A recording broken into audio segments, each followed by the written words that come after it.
Morning বন্ধুরা, আশা করি সবাই ভালো আছেন। আমিও ভালো আছি। তো সকালে কিন্তু মর্নিং ওয়াক করে চলে এসেছি। সঙ্গে এই যে দুধ নিয়ে এসেছি, তার সঙ্গে কয়েকটা সবজি নিয়ে এসেছি। আর সংসারের সমস্ত বাসি কাজ শেষ হয়ে গেছে, এখন কিন্তু চান করতে ঢুকবো। আর মেয়ে এসে একটুখানি বিস্কুট খেয়ে কিন্তু টিউশন চলে গেছে। আর আমি কিন্তু এখানে রান্নাঘরে ডিউটি আমার শুরু করে দিলাম। তো চলুন ভিডিওটা দেখতে থাকুন, আশা করি আপনাদের ভালো লাগবে।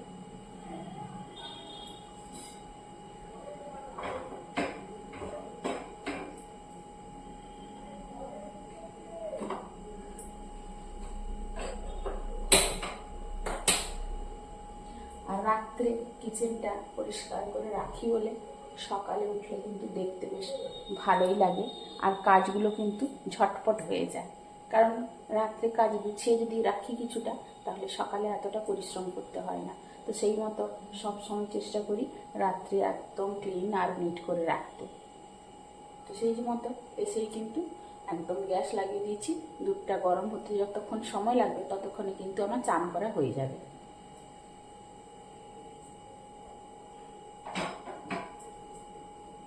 তারপরে কর্তামশাই উঠলে কিন্তু চাটা বসাবো। চা না হলে আমাদের দিন তো শুরু হয় না, তো চা তো খেতেই হবে। তো যেহেতু এখন কর্তামশাই ওঠেনি ঘুম থেকে, আমি চান করে বেরোলে তারপরে সে হয়তো উঠে পড়বে, তখন চাটা করব। তো কি কি সবজিটা নিয়ে এসেছি চলুন একটু আপনাদের সঙ্গে শেয়ার করি। এই যে হাঁটতে গিয়ে এই কয়েকটা সবজি নিয়ে চলে এসেছি। আর বন্ধুরা, আজকে যে সবজির দাম শুনে কিন্তু মাথায় আমার চড়ক গাছ হয়ে গেছে। 100 টাকা করে কেজি শাক, আর বেগুন হচ্ছে 80 টাকা করে কিলো। কি খাবেন? লাউ নিয়েছে 40 টাকা, আর ঝিঙে নিয়েছে 40 টাকা। এইটুকু বাজার করে কিন্তু চলে এসেছি। আর সবজি বাড়িতে আছে, তো তার জন্য অল্প একটু সবজি নিয়ে এসেছি। আসলে আজকে বৃহস্পতিবার, নিরামিষ রান্না করব, তাই কিন্তু ভাবনা চিন্তা করে এই সবজিগুলো নিয়ে এসেছি। তো চলুন আমি চানটা করে নিই, তারপরে আপনাদের সঙ্গে দেখা করছি।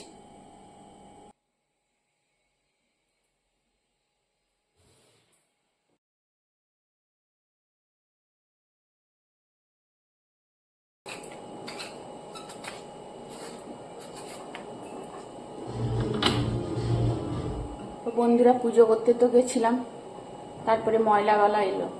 তো আবার নিচে এসে ময়লাওয়ালা ময়লা দিয়ে এলাম।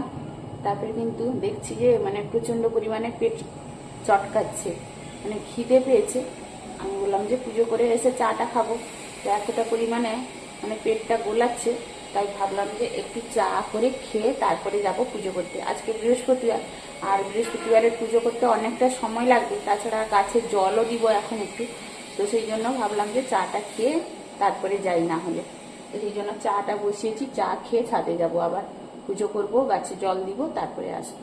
আর আমার তো একটা জায়গায় পুজো নয়, আমার 3টে জায়গায় পুজো করতে হয়। দোকানে আছে, গোপালকে সেবা দিতে হয়, তারপরে ঠাকুরের পুজো করতে হয়। তো অনেকটা সময় আমার কিন্তু লেগে যায়। তো সেই জন্য ভাবলাম যে চাটা করে খেয়ে যাই। আর ওইদিকে দোকানের বাচ্চাগুলো পান্তা ভাত খাবে বলে তাদের জন্য গরম ভাত বসিয়েছি। সেটা হয়ে গেলে ওর মধ্যে জল ঢেলে দিব, ওটাই কিন্তু ওদেরকে খেতে দিব।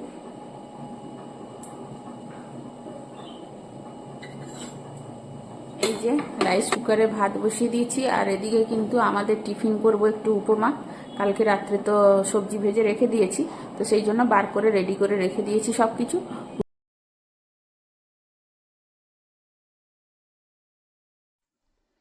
এদিকে চাটা কিন্তু করে নিয়েছিলাম, তাই ভাবলাম চাটা খেয়ে পুজো করতে যাব। কারণ কর্তামশাইকে দিতে গিয়ে লোভ আর সামলাতে পারলাম না, তাই কিন্তু চা খেয়ে নিলাম, আর চা খেয়ে পুজো করতে চলে গেছিলাম। তো সেটা অফ ক্যামেরায় করেছি, তারপরে এসে একদম রান্নাঘরে ঢুকে পড়েছি। আর প্রথমেই কিন্তু আমি উপমাটা করছি, আর তার সঙ্গে দোকানের বাচ্চাগুলো যে পান্তা ভাত খাবে তাদের জন্য বানাচ্ছি আলু আর কুঁদলি ভাজা।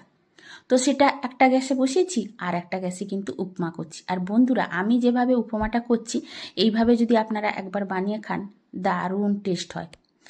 প্রথমে তেলে একটু দিয়ে দিলাম শুকনো লঙ্কা, পেঁয়াজ, আর তার সঙ্গে দিয়েছি ছোলার ডাল অল্প একটু, আর বিউরির ডাল অল্প একটু, তার সঙ্গে সর্ষে। সেইগুলোকে একটু লাল লাল করে ভেজে নিব। তারপরে মশলা তো আমি দিয়ে নিই কিছু এতে, যেহেতু উপমাতে মশলা কিছুই পড়ে না বলতে গেলে। অনেকে দেয় ম্যাগি মশলা আরও, তবে আমি দিই না, কিছু প্লেনই করি, হলুদও পর্যন্ত আমি দিই না। আর যেহেতু গাজর বিট এগুলো পড়েছে, তো বিটের রঙটা একটু লাল লাল হয়েছে, বেশ ভালোই মানে দেখতে লাগবে। তো সেগুলো তো কালকে ভেজে রেখেছিলাম সবজিগুলো। আর এই ছোলার ডাল আর বিউলির ডালটা একটু লাল লাল ভাজা হয়ে যাওয়ার পরে কিন্তু ভাজা সুজিটা দিয়ে দিলাম। তো সেটাকে একটু ভালো করে নেড়ে ওর মধ্যে দিয়ে দিলাম টক দই একটু। হ্যাঁ বন্ধুরা, একটু টক দই 2 চামচ দিলে বেশ দারুণ টেস্ট হয়। তবে আজকে আমি একটু ভুল করে ফেলেছি, কি জানেন তো, যে একটু বাটিতে না মাখিয়ে আমি ডাইরেক্ট কিন্তু উপমাতে দিয়ে দিয়েছি। তো যাই হোক, ভালো করে কিন্তু আমি নেড়ে নিয়েছি। আর এদিকে কিন্তু দিলাম অল্প একটু চিনি, আর অল্প জল দিতে হবে, একদম অল্প জল। তবে গিয়ে উপমাটা খুব ভালো হবে এবং টেস্টি হবে। বন্ধুরা, আজকে একটা শাকের, এই যে লাল শাক, এই শাকের একটা ভাজা নতুন রেসিপি আপনাদের সঙ্গে শেয়ার করছি। তো ভিডিওটা দেখুন। যে কড়াইতে তেল দিয়ে দিয়েছি, সর্ষের তেল দিয়েছি, তারপর শুকনো লঙ্কা আর 5 ফোড়ন দিয়েছি। যেহেতু আজকে বৃহস্পতিবার, পেঁয়াজ আর রসুন দেবো না, তো সেই জন্য কিন্তু শুধু শুকনো লঙ্কা আর 5 ফোড়ন দিয়েছি। এবার এই শাকটা দিয়ে দিলাম। আর এটা কিন্তু মুগ ডাল, এটা হাফ সেদ্ধ হয়েছে, এটা দিয়ে দিব। এবার এই যে নারকেল কোড়াটা দিয়ে দিব।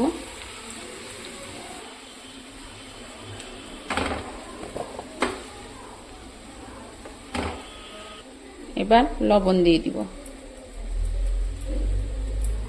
শাকে তো এমনি লবণ কম লাগে, যেহেতু এখানে ডাল দেওয়া আছে, নারকেল দেওয়া আছে, তার জন্য একটু বেশি করে লবণ দিচ্ছি।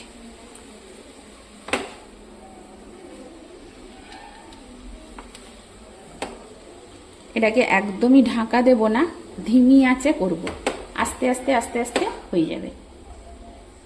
আর যেহেতু ডালটা হাফ সেদ্ধ আছে, আর শাকটা তো খুব তাড়াতাড়ি হয়ে যায়,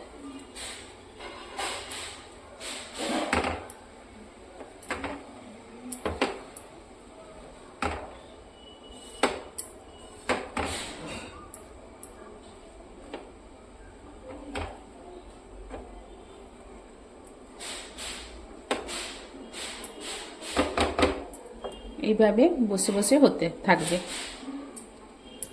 ওইদিকে শাকটা হতে হতে এই দিকে কিন্তু আমি পেঁপে দিয়ে মুগ ডাল একটু ছোঁক দিয়ে দিলাম।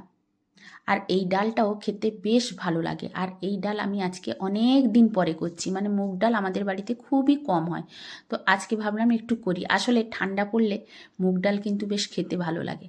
আর পেঁপে দিয়ে হলে কিন্তু কথাই নেই, যদি সঙ্গে সঙ্গে গাছ থেকে পেড়ে পেঁপে দিয়ে একটু মুগ ডাল করা হয়।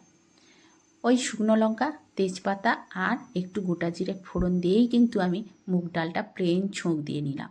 আর এতেই কিন্তু অসাধারণ খেতে লাগে বন্ধুরা। এমনই আজকে টেস্ট হয়েছিল যে আমার পাতে কিন্তু কুলোয়নি। তো যাই হোক, এই দিকে দেখুন আমার কিন্তু শাক ভাজা হয়ে গেছে। আর এটাও খেতে বেশ ভালোই লাগে। তবে আমি এতে মিষ্টি দিইনি আজকে, যেহেতু নারকেল কোড়াটা দেওয়া আছে, তা না হলে শাকে একটুখানি চিনি দিলে টেস্টটা ভালো হয়। তো দেখুন শাকটা কত সুন্দর হয়েছে, আর খেতেও কিন্তু তেমনই হয়েছে। তো এদিকে শাকটা নামিয়ে এদিকে দেখলাম ডালটাও হয়ে গেছে। তো ডালটাকেও নামিয়ে নিলাম। আসলে বন্ধুরা, আজকে রান্নাগুলো যে করেছিলাম প্রত্যেকটা রান্নাই খুব সুন্দর হয়েছিল। আর নিরামিষ রান্না ভালো করে একটু যদি করা যায় তাহলে দারুণ টেস্ট হয়। তাই ভাবলাম আপনাদের সঙ্গে আজকে রেসিপিগুলো শেয়ার করি। আর তার সঙ্গে আজকে করেছি ঝিঙেও পোস্ত। আর আমি ঝিঙে পোস্ত আজকে একটু অন্যরকমভাবে করেছি, লম্বা লম্বা করে আলু কেটে আর ঝিঙে কেটে সেইভাবেই কিন্তু পোস্ত আর একটু জিরে বাটা দিয়ে করেছি।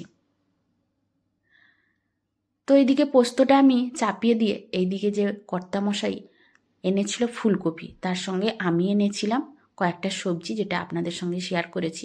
তো সেইগুলো কেটে কুটে ভালো করে পরিষ্কার করে এই কৌটোগুলোর মধ্যে কিন্তু রেখে দিলাম। আসলে রান্না করতে করতে বসে থাকা তো যায় না, তাই ভাবলাম যে কাজগুলো জমা হয়ে আছে সেই কাজগুলো একটু একটু করে এদিকে মনির সংসার আইডি থেকে লিখেছে যে দিন দিন বয়স বাড়ছে দি, সব সময় একরকম কাজ করা যায় না। পিৎজাটা খুব ভালো হয়েছে। হ্যাঁ গো, সত্যি দিন বাড়ার সঙ্গে সঙ্গে বুঝতে পারছি আসলে আমি ছোটবেলা থেকে প্রচুর প্রচুর পরিশ্রমী। আমি পড়াশোনার পাশাপাশি সব রকমের কাজকর্ম করতাম, খেলাধুলাও করতাম, এমনকি খেলাধুলায় আমি অনেক প্রাইজ পেয়েছি। কিন্তু মানে এখন বয়স বাড়ার সঙ্গে সঙ্গে এতটা দৌড়ঝাঁপ করতেও পারি না, ছোটাছুটি করতেও পারি না। আসলে যদি হ্যাঁ সেটা কন্টিনিউ চালিয়ে রাখতাম ছোটাছুটি, তাহলে হয়তো পারতাম। কিন্তু এই যে ঘরবন্দি হয়ে থাকি বলে এতটা পরিশ্রম করা হয় না। ওই ঘরের মধ্যে যেটুকু কাজ করি সেটাই করি। আর এই মাঝে মধ্যে এদিক সেদিক যাওয়া আসা এটাই হয়। তার জন্য মানে শরীরে কিন্তু হাড় পাঁজর বলো আর শিরা উপশিরা বলো, এগুলো কিন্তু বসে যাচ্ছে আস্তে আস্তে, তাই না? তো সেই জন্য বয়সের ছাপও পড়ে যাচ্ছে। তো কিছু করার নেই, সেটাও হবে। আর পিৎজাটা সত্যি খুব ভালো হয়েছিল। আর আমি যখনই করি না কেন আমাদের বাড়িতে সবাই কিন্তু চেটেপুটে খায়, আর কিনতে গেলে অনেক পয়সা নেয়। যাই হোক, তোমাকে জানাই অসংখ্য ধন্যবাদ এত সুন্দর একটা কমেন্ট করার জন্য। আরও অনেকে সুন্দর সুন্দর কমেন্ট করেছে, তবে এইটুকু ভিডিওর মধ্যে আর কমেন্ট পড়তে পারলাম না। আর এই যে দেখুন, পোস্ত কিন্তু আমার অলরেডি রেডি হয়ে গেছে। আর তার সঙ্গে আজকের ভিডিওটাও কিন্তু শেষ করলাম বন্ধুরা। তো ভিডিওটা কেমন লাগলো অবশ্যই কিন্তু আপনারা কমেন্ট করে জানাবেন। তাহলে আজকের মতো আপনাদের কাছ থেকে বিদায় নিচ্ছি। সবাই ভালো থাকুন, সুস্থ থাকুন। আজকের মতো টাটা বন্ধুরা। আর তরকারিটা কিন্তু ওই ড্রয়ারের মধ্যে গিয়ে তো আমি রেখে দিলাম, যেটা করেছিলাম আগে ওর মধ্যে রাখবো বলে, তো তার মধ্যেই আজ থেকে রেখে দিই।